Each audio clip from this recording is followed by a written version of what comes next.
Hi friends, where do you go to when you got serious matters of life that you want to address to God? Do you go to His law or do you go to His promise?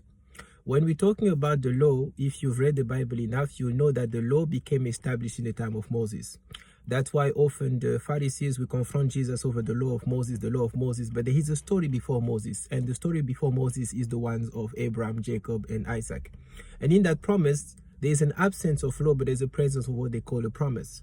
So it is important as a child of God, when you're about to pray, to know, am I approaching God for a promise that He has made, or do I have to approach God humbly, looking at the law?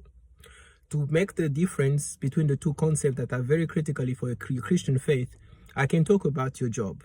Your job is a contract. When you are dealing with your boss, there is a contract in place in which you know that every end of the month I get so much. Those are my privileges. So when there's something that goes wrong, this is how you deal with it. If there's something that you do wrong, that's how the boss deals with you. That's the fundamental way of how you and God are regulated.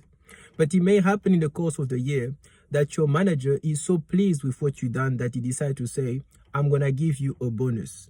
The bonus is outside of the rule of the contract. The problem of the bonus is that you have to believe that the person that made the promise of the bonus will keep his words, because you got nothing in writing in the covenant, in the contract, but he said it and he need to deliver it. That's the same thing with God.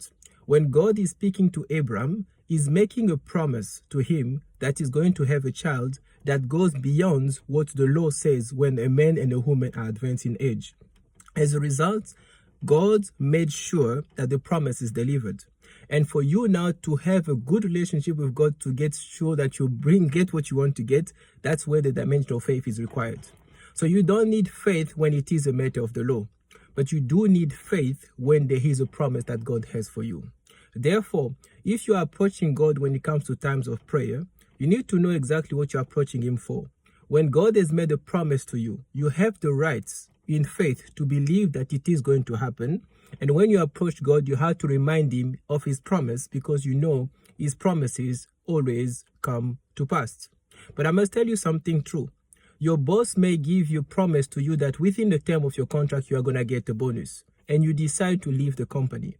The promise was standing, but you left and you are not able to receive the promise because you're not in the sphere of the delivery of the promise. The same thing happened to many Christians too. God has made a promise in your life, but you leave your life outside of the place where the promise needs to be delivered. As a result, you never get to achieve what God wanted you to achieve in your life. So today I want to tell you something very sincerely. The Word of God, the Bible, is the Logos.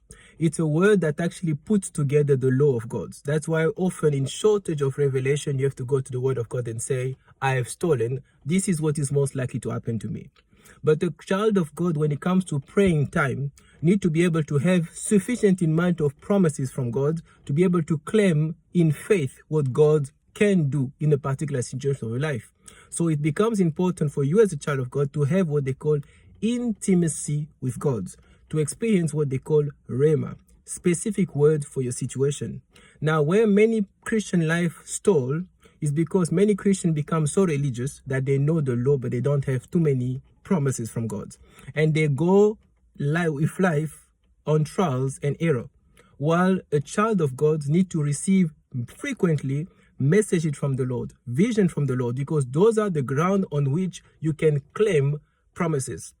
Therefore, every time that I'm preaching or I'm spreading the gospel, there's an aspect I'm insisting on. I'm not trying to make you a church person, a religious person. I'm trying to make you an intimate with God. Because when you reach the level of intimacy with God, your step will be ordered by the Lord. You will be believing in things that people will think that is never going to happen. But the promise is that you know you had a promise from somebody that never fails when He makes a promise. And your faith suffices for you to experience what God had said. So if you do not have intimacy with God, you are going to struggle. Often you're going to go into the law of God and you're going to be victim of the law, meaning that if the law says that you've stolen, this is what's going to need to happen to you. Unfortunately, whether you pray, you fast, or you have faith, it is not going to happen. Faith is only relevant in matters where God comes to you and makes a promise to you, and that you are sitting in faith in the right location of the promise to make sure that what is said is going to happen will happen.